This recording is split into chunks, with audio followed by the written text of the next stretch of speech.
درود پاک پڑھیں اللہم صلی علی سیدنا و مولانا محمد وعلی آل سیدنا و مولانا محمد باری وسلم صلاۃ و سلام علیک یا رسول اللہ صلی اللہ علیہ وسلم۔ بسم اللہ الرحمن الرحیم۔ انا جعلنا فی اعناقہم اغلالا فہی الی الاذقان فہم مقمحون۔ رب فرماتا ہے کہ ہم نے ان کی گردنوں میں توق کر دیے ہیں کہ وہ ٹھوڑیوں تک ہیں تو یہ اوپر کو منہ اٹھائے رہیں گے۔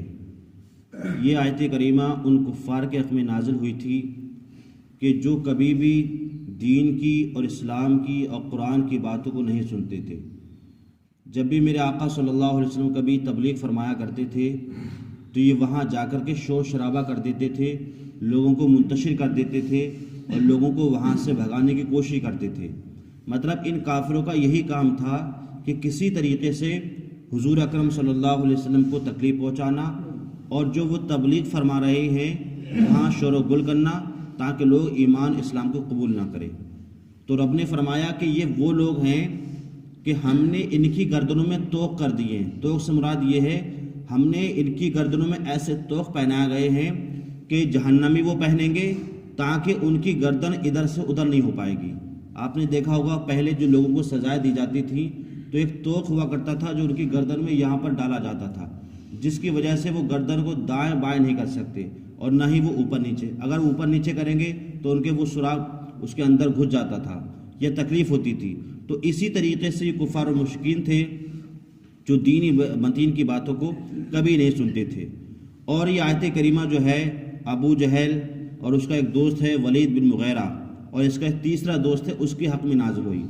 انہوں نے کیا ایک مشورہ کیا کہ جب بھی محمد صلی اللہ علیہ وسلم کہیں نماز پڑھتے ہوئے دیکھیں گے تو میں ان کو تکلیف پہنچاؤں گا۔ اس ابو جہل نے، یہ اتنا کٹر کافر تھا، اس نے یہ ارادہ کیا تو اس نے کیا دیکھا کہ ایک مرتبہ میرے آقا صلی اللہ علیہ وسلم کعبہ شریف کے صحن میں آنگن میں نماز پڑھ رہے تھے تو ابو جہل نے جب یہ دیکھا تو وہ ایک پتھر اٹھا کر کے لایا، بھاری پتھر، اور لانے کے بعد جیسے حضور اکرم صلی اللہ علیہ وسلم کے قریب پہنچا تو اللہ تعالیٰ نے اپنی قدرت سے اس کے ہاتھوں کو شل کر دیا اور حدیث میں آتا ہے کہ اس کا ہاتھ رک گیا اور وہ پتھر اس کے بدن سے چپک گیا۔ اب جب چپکا، جب دیکھا وہ دور بھاگا۔ اس کے بعد اس کا دوسرا دوست ہے ولید مغیرہ، تو اس نے کہا میں یہ کام کروں گا۔ تو اس نے پھر کیا کہا کہ وہ پتھر لے کر پھر چلا اور کہا میں حضور اکرم صلی اللہ علیہ وسلم کے سر مبارک کو کچل دوں گا۔ وہ اس ارادے سے نکلا اور جب وہ قریب پہنچا تو اللہ تعالیٰ نے اس کی آنکھ کی روشنی کو چھین لیا۔ اس کے بعد تیسرا دوست جب پہنچا کہ لا میں بھی حضور اکرم صلی اللہ علیہ وسلم کو تکلیف پہنچاؤں گا، تو حدیث پاک میں وہ یہ کہتا ہے جیسے میں قریب گیا حضور کے تو میں نے اپنے اور حضور کے درمیان ایک اتنے بڑے سانڈ کو دیکھا، میں اتنا خوفزدہ ہو گیا کہ اگر میں قریب جاتا وہ سانڈ مجھے کھا لیتا۔ تو گویا کہ یہ تین ایسے کافر تھے جو حضور کو تکلیف پہنچانا چاہتے تھے، لیکن اللہ تعالیٰ کا جس بندے پر اور جس اپنے پیارے محبوب پر کرم ہوتا ہے تو پھر اس کو کوئی بھی نقصان نہیں پہنچا سکتا۔ حدیث پاک میں میرے آقا فرماتے ہیں کہ جو بندہ اللہ کا ہو جاتا ہے تو اللہ پھر اس کا ہو جاتا ہے۔ تو جب اللہ کا ہو جاتا ہے تو اللہ تعالیٰ اس بندے کی ہر طریقے سے کیا اس کی حفاظت فرماتا ہے۔ تو ہمیں پہلے اللہ کا بندہ بننا ہے صحیح طریقے سے، پھر انشاءاللہ تعالیٰ اللہ تعالیٰ ہر موڑ پر اور ہر پریشانی پر ہماری کیا ہے حفاظت فرمائے گا۔ قرآن فرماتا ہے وَجَعَلْنَا مِن بَيْنِ أَيْدِيهِمْ سَدًّا وَمِنْ خَلْفِهِمْ سَدًّا فَأَغْشَيْنَاهُمْ فَهُمْ لَا يُبْصِرُونَ۔ اور ہم نے ان کے آگے دیوار بنا دی اور ان کے پیچھے ایک دیوار ہے اور ان کے اوپر سے ڈھانک دیا تو انہیں کچھ نہیں سوچتا۔ مطلب انہیں ہر وقت یہی سوچتا ہے کہ ہم اسلام کو، دین کو تکلیف پہنچائیں، محمد صلی اللہ علیہ وسلم تکلیف پہنچائیں۔ تو اللہ فرماتا کہ ہم نے ان کو گھیر دیا ہے، اب ان کی قسمت میں صرف کفری ہے، ایمان نہیں ہے۔ وَسَوَاءٌ عَلَيْهِمْ أَأَنذَرْتَهُمْ أَمْ لَمْ تُنذِرْهُمْ لَا يُؤْمِنُونَ۔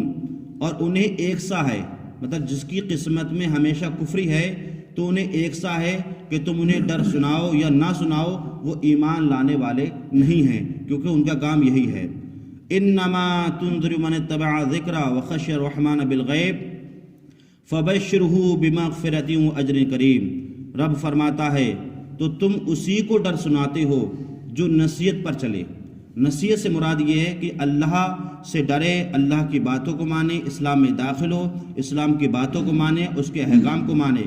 وخشی الرحمٰن، اور رحمان سے بالغیب بغیر دیکھے ڈرے۔ آج ہم لوگ جو اللہ سے ڈر رہے ہیں کہ ہم نے اللہ کو دیکھا ہے؟ نہیں دیکھا ہے، لیکن میرے آقا صلی اللہ علیہ وسلم نے بتایا کہ ایک اللہ ہے، وہ ایک ذات ہے جس نے پوری کائنات کو پیدا فرمایا ہے، ہم اس کے بندے ہیں، تو ہم اسی رسول کی شہادت پر یہ گواہی دے رہے ہیں کہ اللہ ایک ہے اور اللہ سے ہمیں ڈرنا چاہیے۔ تو اللہ تعالیٰ فرماتا ہے کہ جو لوگ مجھ سے ڈرتے ہیں تو ان کے لیے خوشخبری کیا ہے؟ قرآن فرماتا ہے فَبَشِّرْهُ بِمَغْفِرَةٍ وَأَجْرٍ کریم، ان کے لیے خوشخبری یہ ہے کہ اللہ تعالیٰ اسے بخشش اور عزت کے ثواب کی بشارت دیتا ہے۔ مطلب جو لوگ اللہ سے ڈرتے ہیں تو اللہ تعالیٰ کل قیامت کے دن ان کے گناہوں کو بخش دے گا اور انہیں عزت والا ثواب عطا فرمائے گا۔ ایک تو ثواب ہوگا اور وہ بھی عزت والا ہوگا، اور وہ کیا ہے؟ جنت ہے۔ اللہ تعالیٰ ہم اور آپ کو قرآن پاک سمجھنے کی توفیق عطا فرمائے۔ اللہم صلی علی